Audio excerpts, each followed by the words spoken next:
Doa tengah malam adalah suara surgawi yang memanggil kita. Pernahkah kamu terbangun di tengah malam tanpa alasan yang jelas?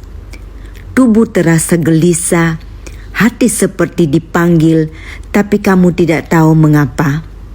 Bisa jadi itu bukan gangguan tidur biasa. Bisa jadi itu lonceng surgawi. Tuhan sedang membangunkanmu, bukan untuk resah tetapi untuk menghadap hadirat-Nya. Doa tengah malam bukanlah sekadar aktivitas spiritual ekstrem yang hanya dilakukan oleh orang-orang tertentu. Itu adalah momen perjumpaan yang sangat pribadi antara jiwa kita dengan Tuhan. Di tengah gelapnya malam, ketika suara dunia mereda, hadirat Tuhan justru terasa lebih nyata dan sangat dekat. Karena malam adalah waktu paling tenang, dan dalam ketenangan itu suara Tuhan lebih mudah terdengar. Mazmur 119 ayat 22. Tengah malam aku bangun untuk bersyukur kepadamu karena hukum-hukum-Mu yang adil. Mengapa Daud berdoa di tengah malam? Karena saat itulah kesibukan dunia tidak lagi mengganggu pikirannya. Ia bisa datang dengan penuh kesadaran, penuh penghargaan akan segala kebaikan Tuhan. Di saat dunia tidur, hatinya terjaga untuk bersyukur. Doa tengah malam adalah bentuk kerinduan, bukan kewajiban. Itu adalah respon cinta.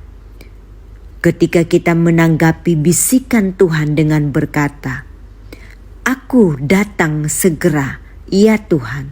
Aku mau bersamamu, walau hanya dalam hening sejenak."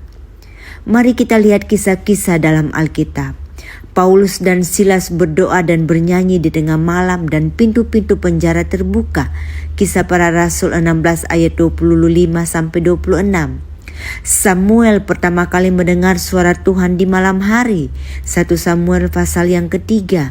Bahkan Tuhan Yesus sendiri dalam beberapa kesempatan berdoa semalam-malaman. Ia tahu malam adalah waktu untuk menyatu dengan Bapa tanpa gangguan.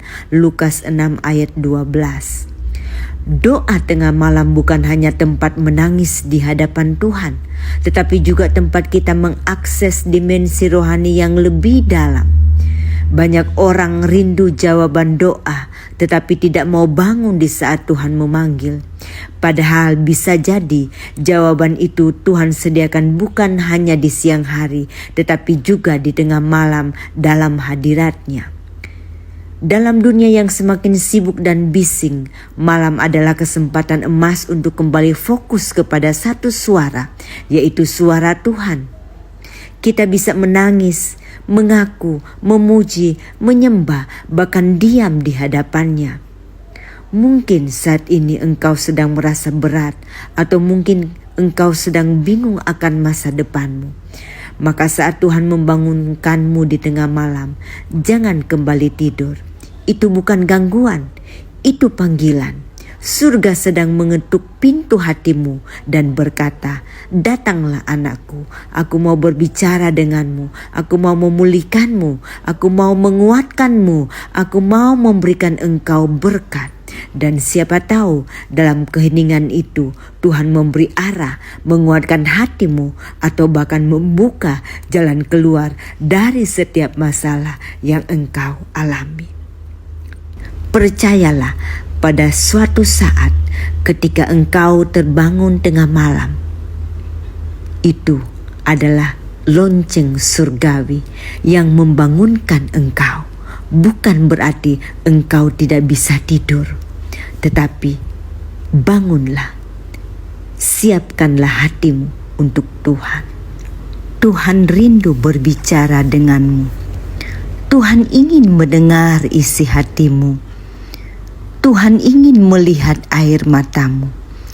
Dia ingin memelukmu begitu erat. Jangan jauh dengan hadirat-Nya, karena Tuhan ingin menjalin hubungan yang intim denganmu saat itu juga. Amin.